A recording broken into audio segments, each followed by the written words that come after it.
우리가 이 말씀을 통해서 어버이주일과 관련해서 좀 은혜를 좀 나누는 그런 시간이 되기를 원합니다.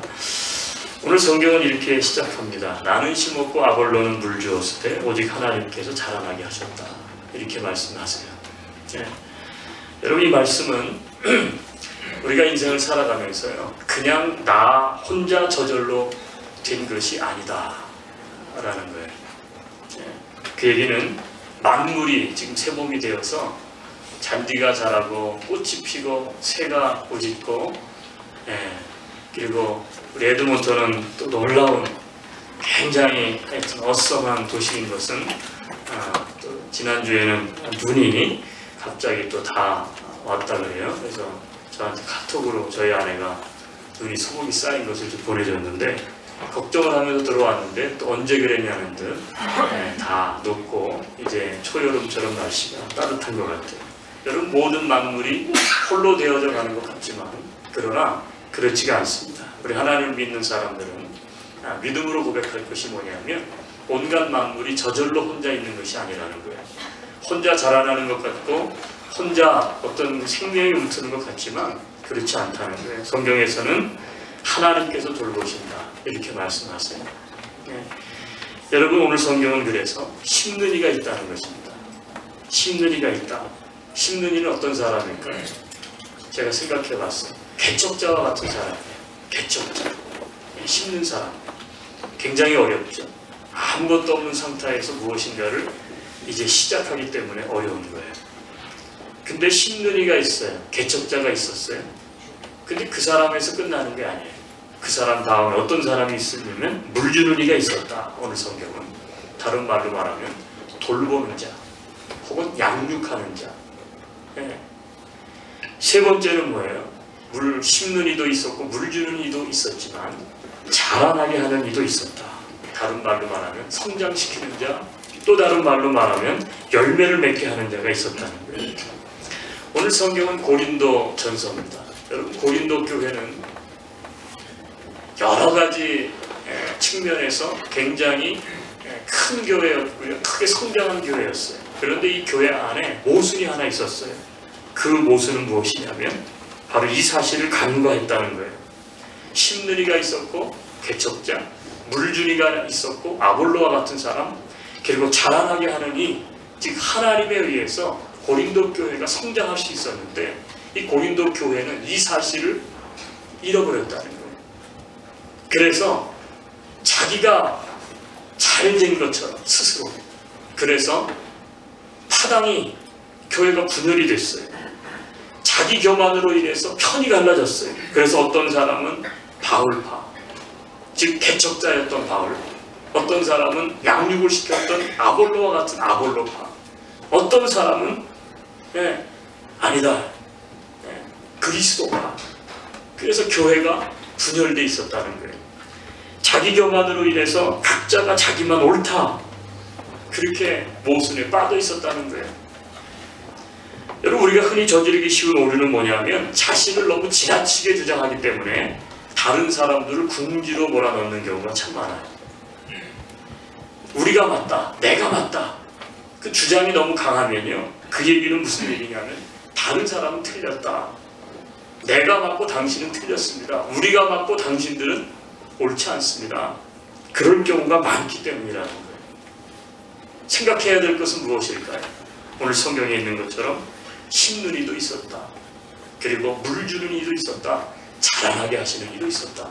이 모든 것들을 기억해야 되는데 이 고린도 교회가 그렇지 못했다는 거예요. 여러분, 우리 신앙도 마찬가지예요.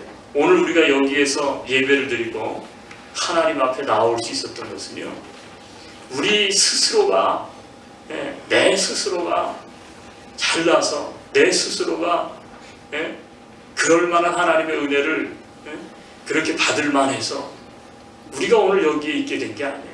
돌이켜놓고 보면 누군가의 수고 때문에 오늘 여기에 우리가 있게 되었다는 사실을 우리는 기억해야 돼요. 그래서 개척자와 같이 나를 처음에 예수님을 알게 한, 혹은 교회로 나를 이끌어준 사람, 그런 개척자와 같은 누군가의 수고가 내 신앙 가운데 있어요. 또 어떤 사람은 나를 양육했어요. 말씀으로 양육하고 혹은 교회 같이 다니면서 여러 가지 나를 위해 기도해주고 나를 위해서 이끌어주고 내가 시험에 들었을 때 내가 낭망했을 때 나를 케어해주고 나를 보듬어주고 나를 위로하고 격려해준 그런 사람이 있어요. 그래서 내가 신앙의 그 다음 단계로 나아갈 수 있었던 거예요. 여러분, 누군가의 수고 때문에 오늘 내가 여기 있게 된 것을 우리는 기억해야 될 줄로 믿습니다. 그렇기 때문에 우리들은요, 그 사람들을 기억하고 어떻게 해야 되느냐? 감사할 수 있어야 돼요. 여러분, 사도 바울이 2차 전도 여행에 하나님의 음성을 듣습니다. 사도 바울의 계획은 아시아에서 복음을 전하는 거였어요. 우리가 이번에 성지순례 갔다 왔던 것이 바로 이 터키라고 하는 곳인데, 제가 터키로 성지순례를 갑니다 그랬더니 난리가 났어요. 주변에 있는 사람들이. 왜냐하면 아니 요즘 터키, 시리아 이 모슬렘권에서 보니까 이 IS 때문에 테러가 있고 사람을 붙잡아가고 막 그렇다는데 거길 왜 가느냐는 거예요. 저희 어머니가, 제가 안부 전화를 드렸어요. 제가 성지순례 갔다가 어머니께 인사드리러 가겠습니다. 어디로 가느냐? 터키하고 그리스를 갑니다. 그랬더니 그리스는 안 들어오는 거예요, 기록. 그리고 뭐만 들어오냐면 터키가 들어오는 거예요. 거길 왜 가냐는 거예요. 텔레비전에서 봤는데 터키 거기서 한국 사람이 IS에 들어가고 그래가지고 지금 굉장히 위험하다던데 거기를 왜 가느냐, 거기를 왜 가느냐고. 가보니까요 하나도 위험한 게 없어요. 왜 그러냐 하면 시리아 국경지대 동남부 쪽 그 지역만 좀 위험하고요. 다른 지역은 아무렇지도 않아요. 아무스럽지도 않아요. 그리고 그 지역은 여행이 이미 금지구역이기 때문에 그곳을 우리가 가지는 않아요. 근데 이번에 가서 보니까 그 아시아라고 표현했던 그 지역이 터키의 여러 지방 가운데 하나가 아시아예요.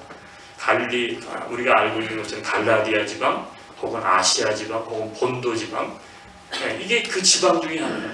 이게 터키 땅이에요. 사도 바울이 거기서 복음을 전하는 거예요.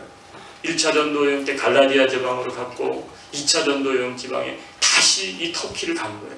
그래서 거기서 복음을 전하는데 하나님께서 복음을 아시아에서 못 전하게 하시는 거예요. 근데 사도 바울은 계속해서 거기서 복음을 전하려고 노력을 했어요. 그러다가 사도 바울이 계속해서 아시아를 복음을 전하고 그 위에 지방 본도 지방으로 복음을 전하려고 하니까 하나님께서, 성경에는 예수의 영이 이렇게 기록되어 있어요. 예수의 영이 그 지방에서 복음을 못 전하게 한다는 거예요. 그들이 그 밤에 환상 중에 사도 바울이 누구를 봤느냐? 마케도니아 사람을 본 거예요. 마케도니아는 바로 우리가 잘 알고 있는 그리스 지역을 이야기해요. 마케도니아 사람이 꿈에 나타났는데, 환상 중에 나타났는데 건너와서 우리를 도우라. 그래서 사도 바울이 어떻게 돼요? 이게 하나님의 뜻이 이 아시아에 있는 것이 아니라 바로 이 마케도니아 지방에 하나님께서 복음을 전하는 것을 하나님이 원하고 계시구나. 그래서 즉시로 순종해 배를 타고 드로아에서, 드로아, 성경에 드로아로 나와 있죠. 그 역사에 보면 이게 트로이, 여러분 트로이의 목마 아시죠? 트로이 지역이, 트로이에서 드로아에서 배를 타고 이제 마케도니아로 넘어가게 된 거예요. 그래서 가서 빌립보에서 전도를 하고 데살로니가에서 전도를 하고 그리고 베레아에서 전도를 하고 그리고 고린도 내려가서 아덴에서 전도하고 그리고 이제 고린도에서 전도하고.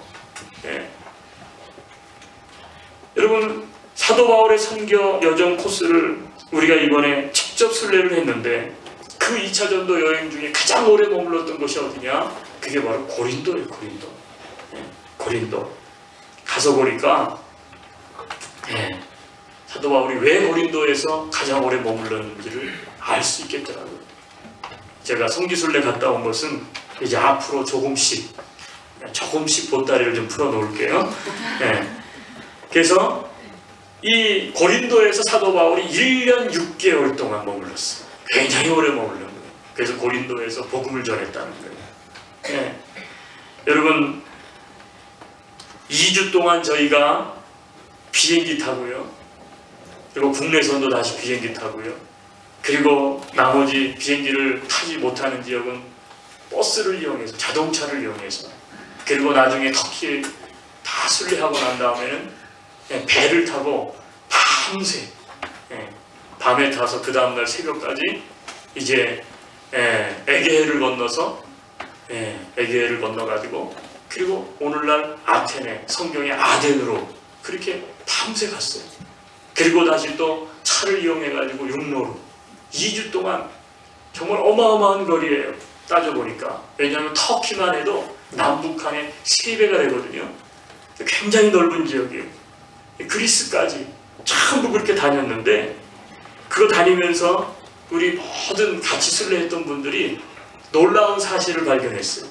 여러 가지 은혜를 발견했지만 누구도 공히 인정했던 게 뭐냐면, 야, 사도 바울 정말 대단하다는 거예요.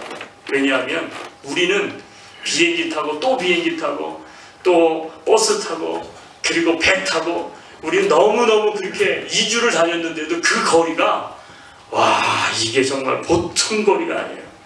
산을 넘어가는데 웅장한 그 산을요, 그 험난한 산을 오늘날 고속도로를 뚫고 그렇게 넘어가잖아요. 우리는 차를 타고. 근데 야, 이 사도 바울이 2발로 걸어서 말이죠. 그리고 사도 바울은 먹을 것과 입을 것과 그리고 장막을 짓는 직업을 가졌기 때문에 도구를 짊어지고 그렇게 어떻게 했어요? 걸어가지고 적어도 20kg 정도가 이상이 됐을 거다. 그렇게 성지 가이드가 이야기하더라고요. 그걸 짊어지고 말이죠. 그 먼 거리를, 그 수천 킬로나 되는 거리를 어떻게 됐습니까? 산을 넘고 바다를 넘고 강을 건너고, 그렇게 험난한 지역을 다녔다는 거예요. 그 수고 때문에 사도 바울의 수고로 말미암아 아시아에서 복음이 유럽으로 건너가요. 그리고 유럽 문명의 중심이었던 그리스가 복음화되었어요. 그 헬라 문명이 그 아테네에 우리가 알고 있는 철학의 중심지 아니에요. 그리스 신화가 여러분 오늘날 서구 문명의 중심 아닙니까? 그런데 이 헬라 문명의 중심이었던 이 그리스가, 수많은 신들을 숭배했던 그 그리스가 어떻게 됩니까? 사도 바울의 복음 앞에 무릎을 꿇어요. 그 복음이 결국은 로마로 들어가게 되고요. 로마를 통해서 유럽 전체로 확산되고요. 영국으로 건너가요. 다시 그 영국에서 미국으로 건너가고, 미국에 있던 복음이 다시 어떻게 돼요? 선교사들에 의해서 한국으로 건너오게 돼요. 여러분, 그래서 오늘 우리가 여기에 있는 거예요. 누군가가 개척을 했기 때문에, 개척자, 즉 씨를 뿌리는 자가 있었어요. 심는 이가 있었다는 거예요. 수고가. 그리고 물 주는 이가 있었어요. 양육하고 돌보고, 그쵸? 가르치고 애쓴 사람들이 있어요. 그리고 하나님께서 어떻게 해요? 합력해가지고 선을 이루셔요. 그래서 어떻게 돼요? 우리에게도 복음화가, 우리에게도 그 복음의 씨앗이 자라나게 하시고, 그래서 이제는 오히려 우리가 다시 세계의 선교를 위해서 나아가는 민족이 될 수 있었던 거예요. 여러분, 우리는 이 사실을 꼭 기억해야 될 줄로 믿습니다. 오늘 내가 여기에 있는 것, 오늘 내가 이 예배 자리에 있는 것이요, 그냥 저절로 되어진 게 아니에요. 수많은 그 누군가의 헌신과 기도와 땀방울 때문에 오늘 내가 여기에 있게 되었다. 이 사실을 우리는 기억해야 합니다. 그리고 감사해야 될 줄로 믿습니다. 더 나아가서 우리가 이제는요, 우리도 그들처럼 누군가를 돌보는 사람이 돼야 돼요. 네. 여러분, 한국 온 나라가, 한국에 가봤더니 온 나라가 한국이 웰빙의 열풍이에요. 웰빙. 갔더니 밥도 안 줘. 왜냐하면 쌀을 많이 먹으면 성인병이 걸린다 그래가지고요. 사람들이 쌀을 안 먹어. 그래가지고 쌀이 너무너무 남아돌아가지고 지금 농부들이 난리가 나요. 왜요? 쌀 소비가 안 되니까. 그래서 이제 농사 짓는 사람들은요, 이제 굶어 죽게 생겼더라고요.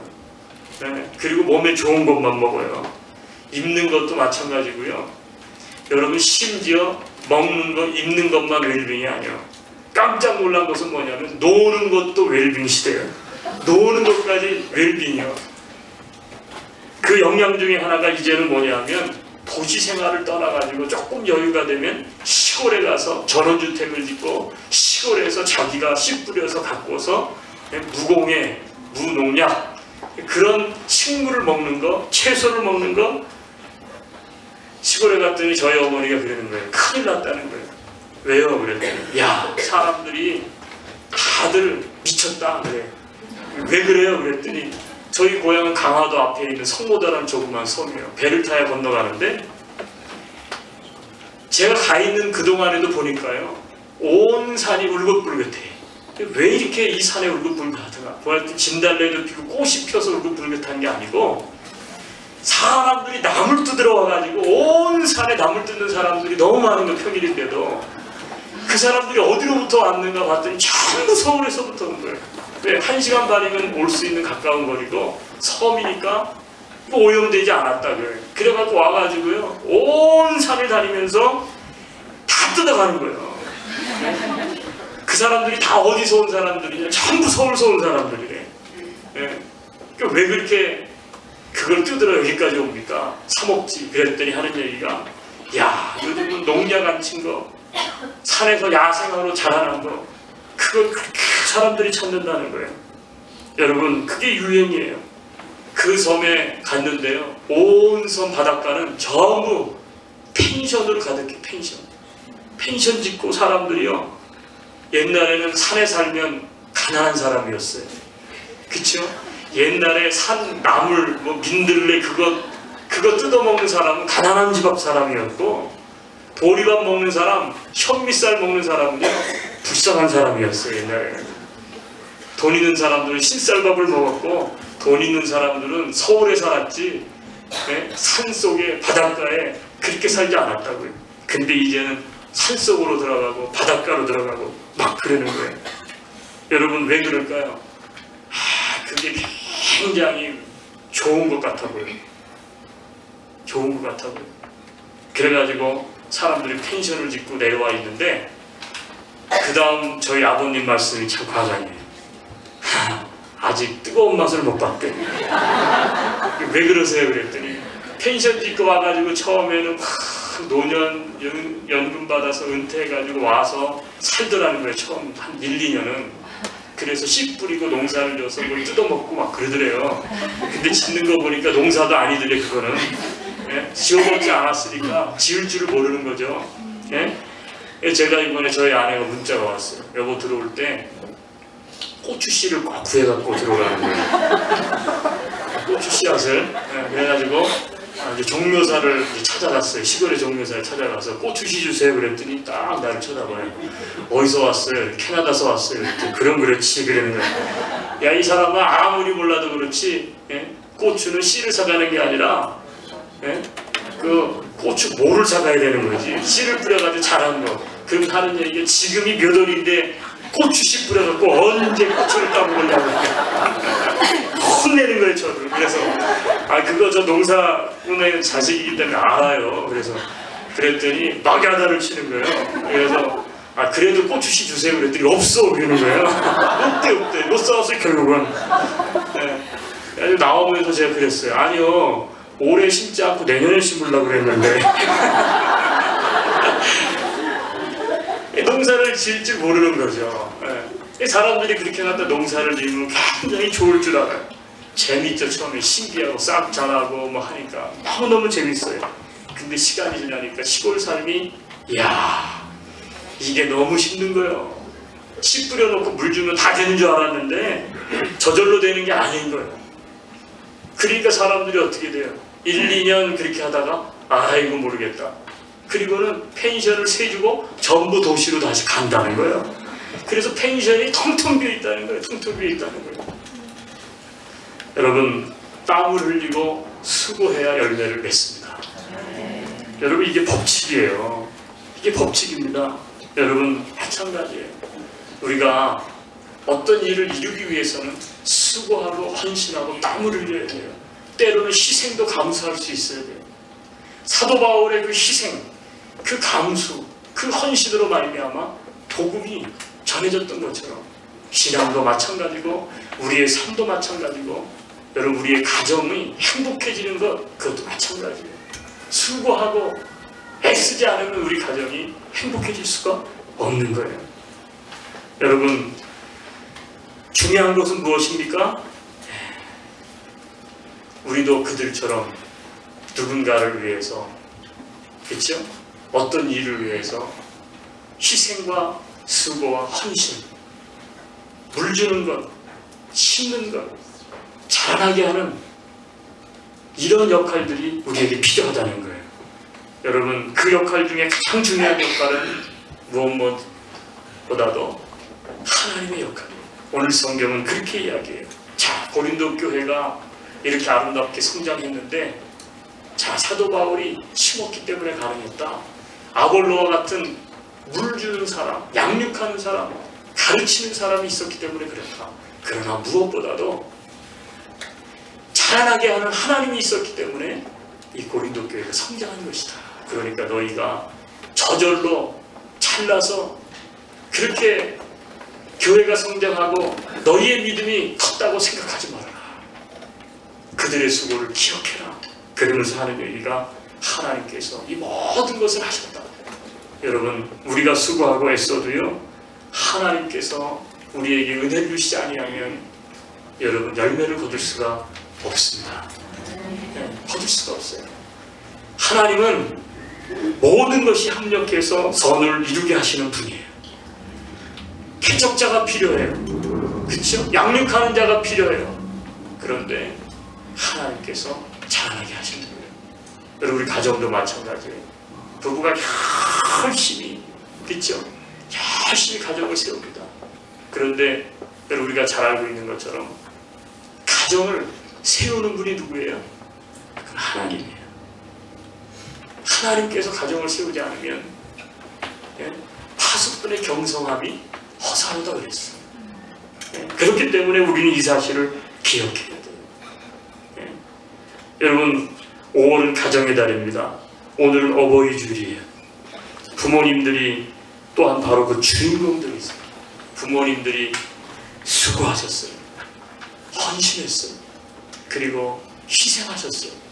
부모님들의 수고와 그리고 헌신 그리고 희생이 없었다면 여러분, 오늘 나라고 하는 사람은 존재할 수 없었어요.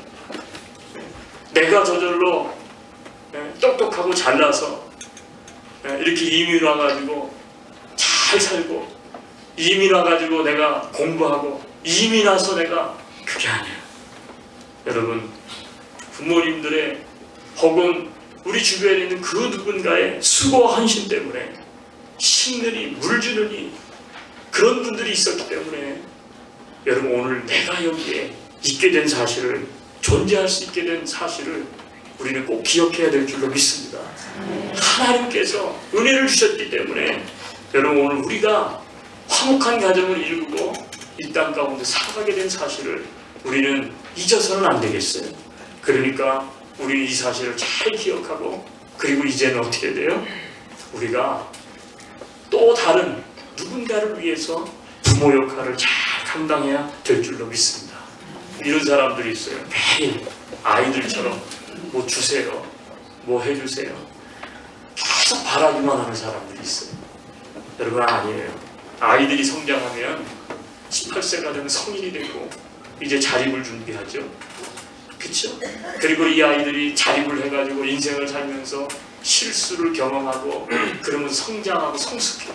그러다가 이제 또 배우자를 만나서 가정을 이루고 자녀를 양육해요. 여러분, 그리고 어떻게 돼요? 그걸 통해서 야, 내가 그냥 절로 큰 게 아니구나. 그래서 그때 비로소 어떻게 돼요? 야, 나를 오늘 이렇게, 오늘 여기에 내가 있기까지 나를 위해서 수고하고 애쓴 분들이 계시구나. 부모님들이 계시구나. 그래서 이제는 부모님으로부터 받던 사람이 부모님을 위해서 어떻게 돼요? 이제는 드리는 거예요. 이제 효도를 하는 거예요. 여러분, 이게 인생의 원리인 줄로 믿습니다. 이번에 성지순례 후에 제가 한국에 한 2주 있다가 들어왔어요. 제가 이번에 성지순례를 가면서 한국의 일정이 바쁜 가운데로 들른 이유는 한 가지예요. 저희 아버님이 올해 82살 하셨는데 작년에 중풍이 오셔서 쓰러지셨어요. 작년에 쓰러지셨는데 제가 팔순 때도 못 가겠고, 근데 뭐 교회도 바쁘고 제가 들어갈 수가 없잖아요. 그래서 마음이 굉장히 제 스스로가 좀 힘들었어요. 그래서 이번에 성지순례 가는 겸 해서 꼭 부모님을 좀 뵈야 되겠다. 저희 아버님은 평생 병원을 한 번도 가보시지 않은 분이에요. 저희 어머님은 제가 이 캐나다 11년 전에 오기 전에 2번이나 쓰러지셨어요. 중풍으로. 그래서 조금 걷는 것도 그렇고 몸이 원래 좀 불편하셔요. 저는 늘 걱정이 우리 어머니 걱정만 했어요. 몸이 불편하시니까. 그런데 한 번도 병원을 안 가셨던 저희 아버님이 쓰러지시니까 중풍이가 조금 마비가 돼가지고 걷지를 못하시는 거예요. 예. 그래서 소식을 이제 전화를 하면 이제 건강하셨던 분이 건강을 잃어버리니까 이 자신감을 다 상실해 버리신 거예요. 목소리가 일단 힘이 없고 굉장히 마음이 아팠어요. 그래서 저희 어머님이 그런 거예요. 야, 오래 못 사실 것 같다. 식사도 잘 못하시고 걷지를 못하신다는 거예요. 그래서 제가 이번에 결단하고 갔습니다. 성지순례 갔다 오고 나서 한국에서 내가 보고 싶은 사람도 많고 만나고 싶은 사람도 많고 해야 될 일도 많겠지만 그러나 내가 언제 부모님과 또 이렇게 함께 시간을 가질 수 있을까? 그래서 다른 거 다 계획 안 하고요. 한국에 간 것도 알리지 않았어요. 그리고 시골로 가서 부모님 곁에서 같이 있다가 많은 시간을 보내고 그렇게 왔어요. 그랬더니 저희 어머니가 야, 그래도 네 처가가 있는데 여기만 왔다 가면 나중에 서운하신다. 그래서 처갓집에 가서도 좀 있다가 양가 부모님 이제하고 이야기도 좀 하고 그러니까 거동이 불편하시니까 움직이지 못하시고 식사도 못하시고 그래서 식당에도 모시고 가고 장도 받아드리고 그러면서 시간을 보내다 왔어요. 여러분, 우리가 잃어가고 있는 소중한 것들 그 중에 하나가 무엇입니까? 그 중에 하나가 바로 가족입니다. 우리가 이민생활해요. 이곳에 이민생활해요. 부모님들까지 다 여기에 오신 분들도 계시지만 또 그런 분들이라고 해서 친인척이 다 여기 와 계신 건 아니에요. 어떤 분들은 이제 혼자 여기 와 계신 분들도 있어요. 가족들은 다 한국에 있는 분들이 있어요. 여러분, 그래서 멀리 떨어져 있기 때문에 자주 갈 수 없고 만날 수 없어요.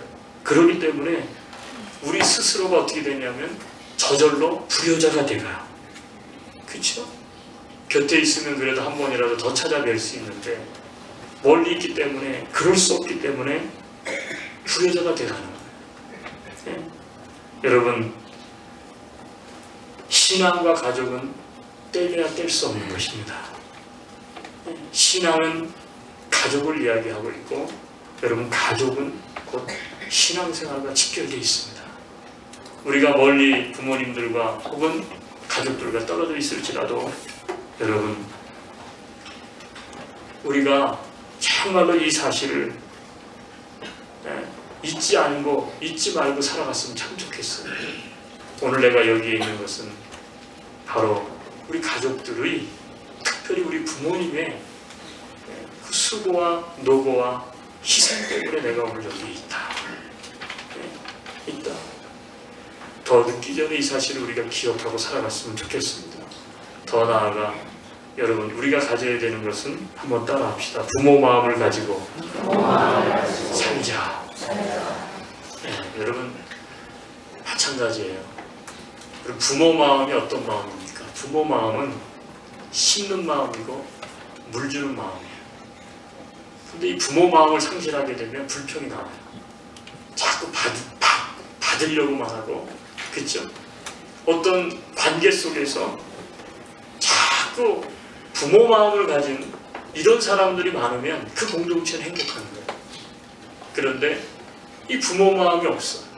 그럼 어떻게 돼요? 하이와 같은 마음. 그래서 뭘 자꾸 달라 그러고 자꾸 그런 것만 생각하면 늘 서운해. 그래서 그 안에서 뭐 다툼이 일어나고 시기가 일어나고, 그렇죠? 그런데 내가 나이는 어리지만 내가 신앙의 열수가 길지는 않지만 내가 배운 게 많지는 않지만 내가 있는 곳에서 내가 심겠다, 내가 물 주겠다, 이 부모 마음을 가지고 살아가게 되면 여러분 어떻게 될까요? 그 공동체가 살아나는 거예요. 살아나는 거예요. 가정도 마찬가지예요. 가정 안에서 부모 마음을 가지고 부모 역할을 하는 사람이 많을 때 그 가정은 성숙한 가정이 되는 거예요. 남편과 아내 사이에 서로를 향해서 무엇가 부족한 것, 왜 나한테 이렇게 해주나 그런 게 아니라 내가 부모 마음 가지고 희생하고 헌신하고, 그쵸? 먼저 낮아져서 섬기면 그 사람 때문에 그 부부관계가 더 행복해지는 거예요. 여러분, 우리가 부모 마음 가지고 인생을 살아갈 수 있게 되길 주님의 이름으로 축복합니다. 같이 기도하겠습니다. 하나님, 그렇습니다. 나는 심었고 아볼로는 물을 주었을 때 오직 하나님께서 자라나게 하셨다고 고백했던 이 고린도 교회를 향한 사도 바울의 고백이 우리의 고백이 되기를 원합니다. 돌이켜놓고 보니 우리의 믿음 또한 나 혼자 저절로 된 것이 아님을 이 시간 기억합니다.